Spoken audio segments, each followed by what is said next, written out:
Pada kesempatan kali ini, saya akan menjelaskan tentang sejarah munculnya bimbingan dan konseling di Amerika hingga masuknya bimbingan dan konseling ke Indonesia.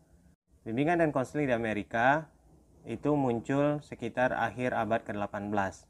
Nah, pada saat itu, bimbingan konseling namanya bukanlah bimbingan dan konseling, tetapi bimbingan karir.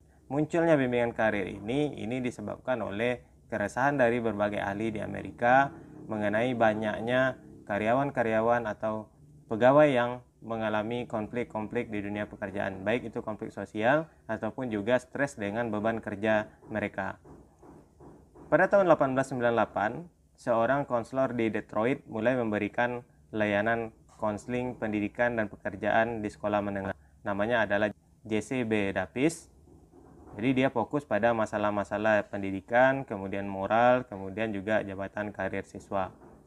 Nah, setelah itu pada tahun 1908, Frank Person mendirikan sebuah klinik atau lembaga yang dinamakan Vocational Bureau, yang fokusnya adalah membantu siswa dalam memilih pekerjaan yang cocok. Nah, pada tahun 1910, William Haley mendirikan Juvenile Psychopathic Institute di Chicago. Nah, setelah itu, pada tahun 1911, Mayer Bloomfield memberikan kuliah bidang bimbingan jabatan di Universitas Harvard, Amerika. Pada awal tahun 1950, konseling di Amerika itu semakin berkembang pesat.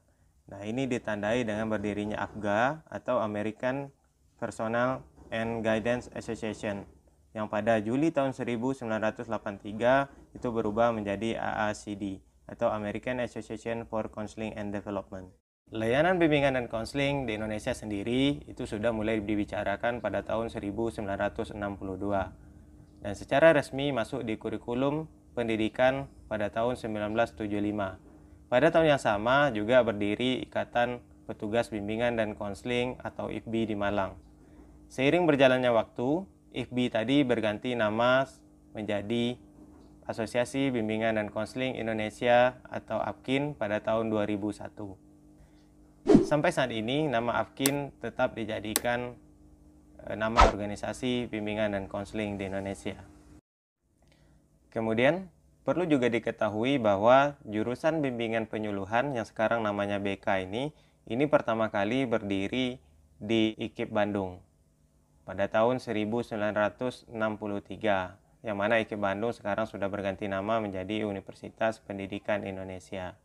Pada tahun 1980-an, BP atau bimbingan penyuluhan itu lebih banyak dititik beratkan pada bimbingan karir, yang mana tugas bimbingan karir ini dibebankan kepada guru mata pelajaran. Jadi tugas guru pada waktu itu ada dua, yang pertama adalah mengajar, yang kedua adalah membimbing siswa.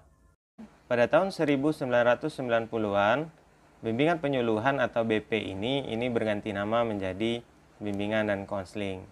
Dan sejak itu, bimbingan dan konseling Indonesia juga terus mengalami perubahan dan perkembangan, sehingga sampai saat ini banyak universitas-universitas di Indonesia yang telah membuka program studi bimbingan dan konseling, baik yang S1, S2 maupun S3.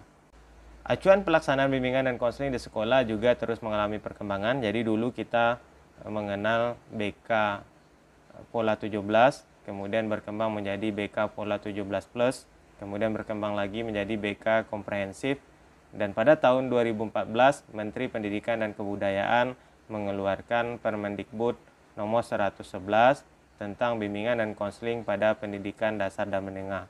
Nah, sampai saat sekarang ini Permendikbud nomor 111 tersebut itu dijadikan acuan dalam pelaksanaan bimbingan dan konseling.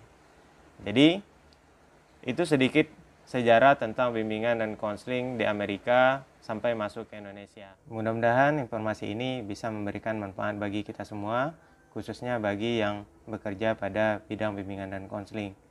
Terima kasih sudah menonton. Saya Giri. Wassalamualaikum warahmatullahi wabarakatuh.